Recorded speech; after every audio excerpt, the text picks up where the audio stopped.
So this is part D of the diagnosis of the media, Fleet Street. Now here is that picture that I have kind of referred to quite a few times. This picture was taken during the weeks,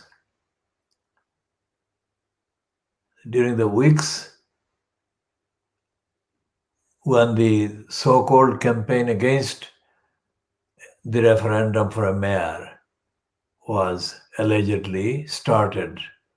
So the late 2009 and early 2010. This picture shows persons who include supporters of the mayor system, including the person who then became a candidate for the election held on the 3rd of May 2018 on behalf of the so-called party called Aspire. Aspire is the party associated with Lutheraman. And this person is present among others whose faces can be seen partly. Most of them are Bangladeshis, including 3 persons who are not Bangladeshis. One is the partial face of Rachel, the other one her husband, Chris Weavers, and another one, I think, is the part face of a stooge and a racist called John Pierce, who is a Labour so-called councillor from or at the expense of the ward called Weavers that runs mostly to the along the north of the Bethnal Green Road and includes parts of Brick Lane, but essentially it is based on the northern side of the Bethnal Green Road, and it includes, I think, the Reach Mess Center. Reach Mess Center is the colonialist, corrupt cultural outpost created on the Bethnal Green Road by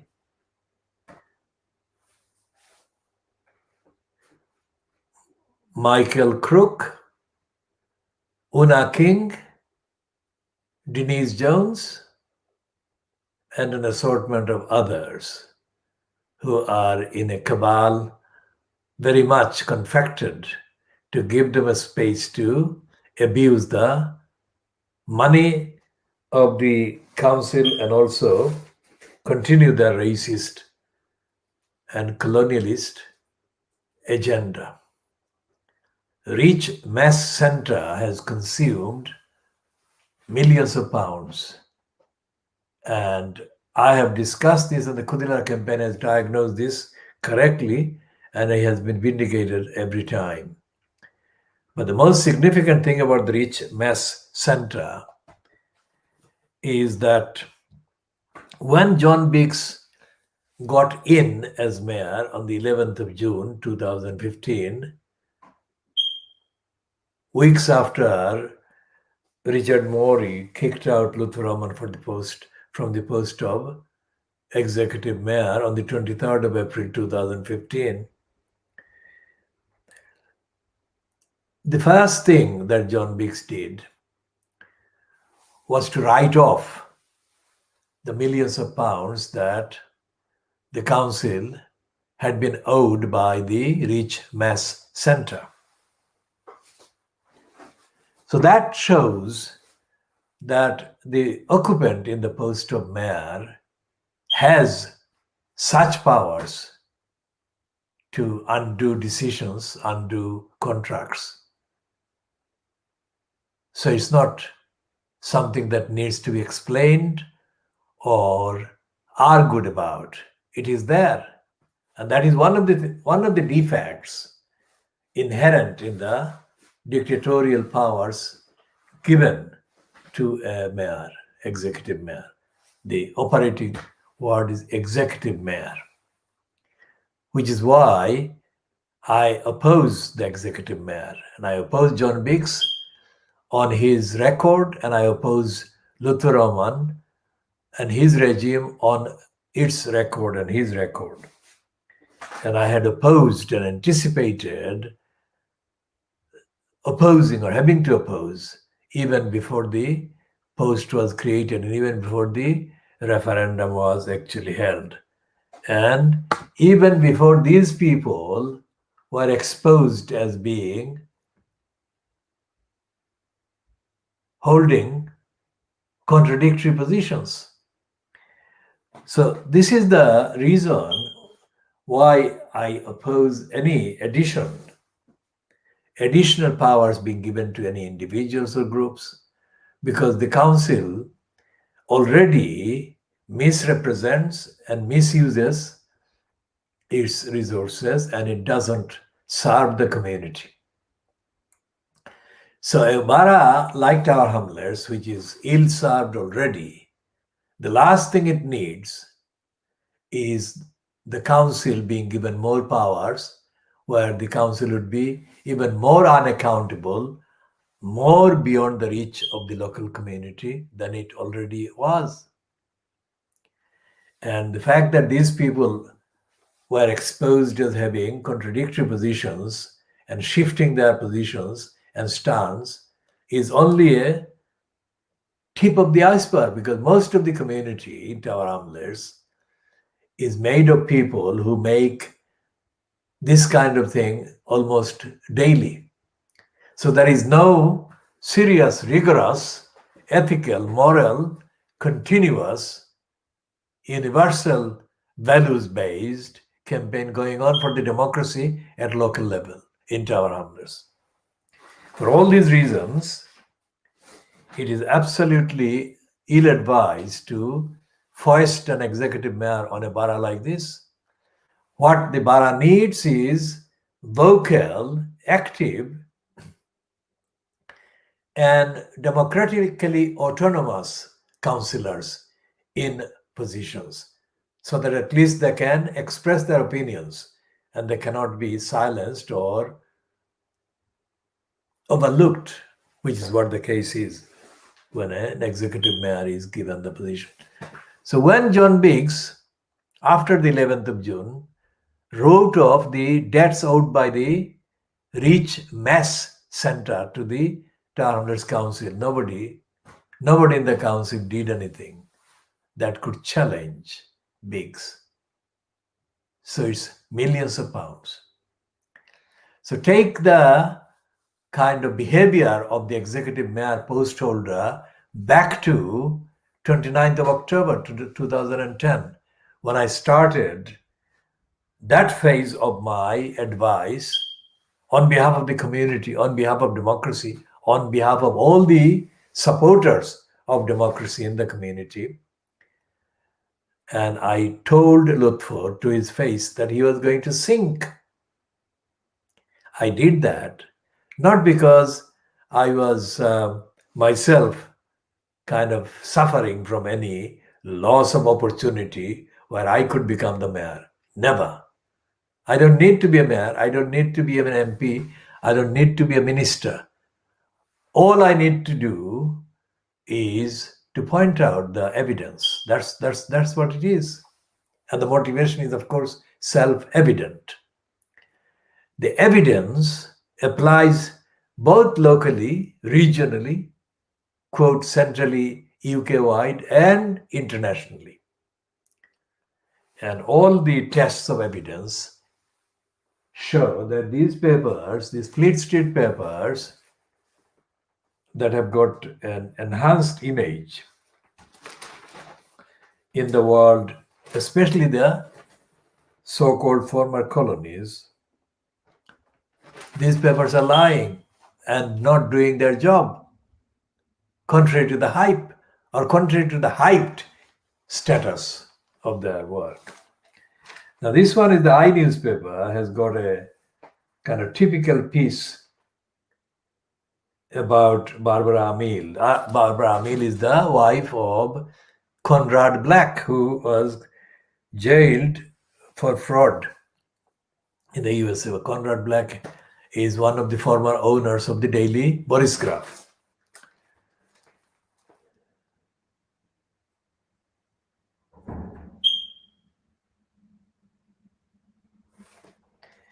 And they've got a piece about Barbara Amil, and one on this side. On this side is the photographer David Bailey. Now, I have taken more pictures of the East End and activities than anyone else. Where are those pictures? We'll be talking about those pictures after describing what I said to Lutfer. When I spoke to him on the 29th of October, I heard somebody standing very near me echoing what I was saying to Lutfer and saying that what Brother Hawk is saying, you should pay attention to it and you should actually listen, and you should sit down with him.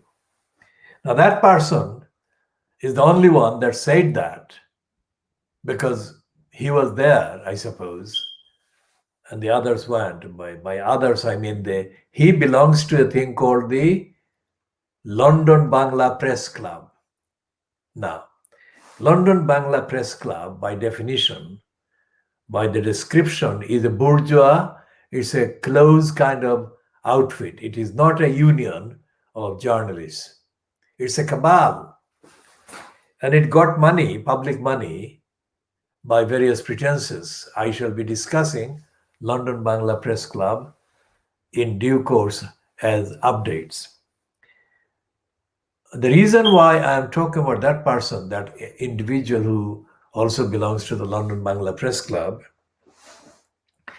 is that he did not then follow up what he said himself to Lutfer in support of me at that point, on that occasion, because he is a involved person publishing one of those ethnicity-linked outlets. And in the years that Lutfer was in post, that same person did not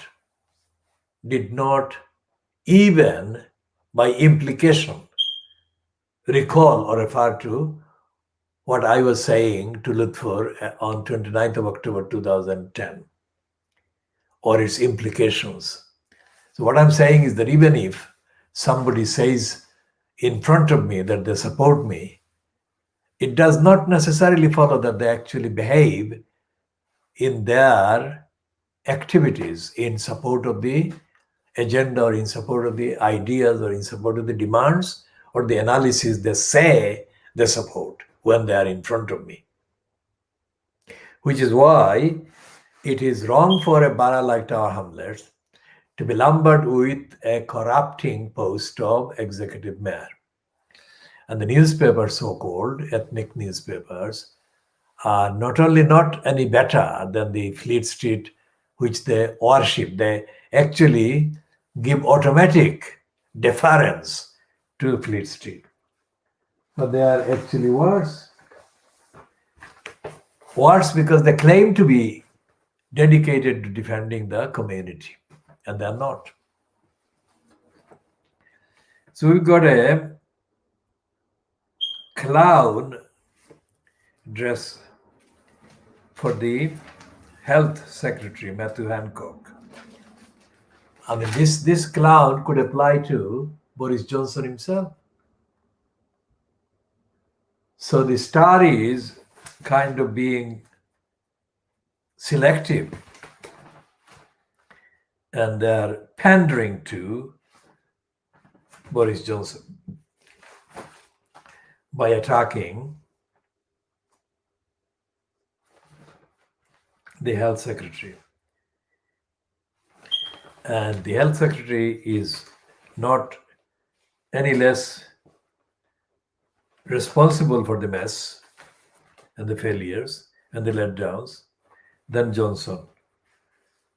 And it is absolutely the case that Fleet Street has no moral compass. The moral compass that Anna Soubry, the former Conservative MP and anti-Brexiteer, says the Conservatives have lost the moral compass, or somebody like her has said, is not alone. There are many people who are saying that, but the the Fleet Street is not saying that in any significant, sustained way. And the 100 billion robbery that the Tories are staging to give the hedge fund billionaires this way. This is what they're doing. They're robbing the country. So when they say that they can't fund the refugees, the asylum seekers, or the victims of evictions, you look at the phenomenal amount of public money they are squandering and they're giving away to their mates. So the ban on evictions must stay, not only be extended, but must stay. We're talking about the evictions in due course in a dedicated edition. When we talk in context about Tower Hamlets and how Lutfur Rahman repeatedly lied for the liars in the council, causing the homelessness, and how Lutfur Rahman repeatedly refused. While putting on a smile, he repeatedly refused to reverse the various linked decisions made by the crooks in the council, crooks like Steve Hill, crooks like Colin Cormack.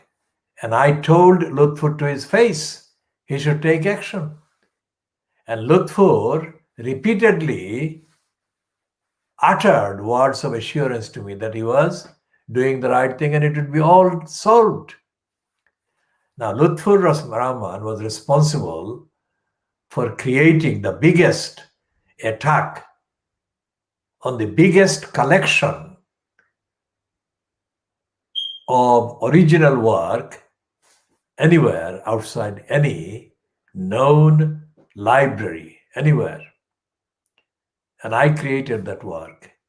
And Lutfur repeatedly refused to reverse those and repeatedly lied to me on behalf of those. To the extent that at a meeting,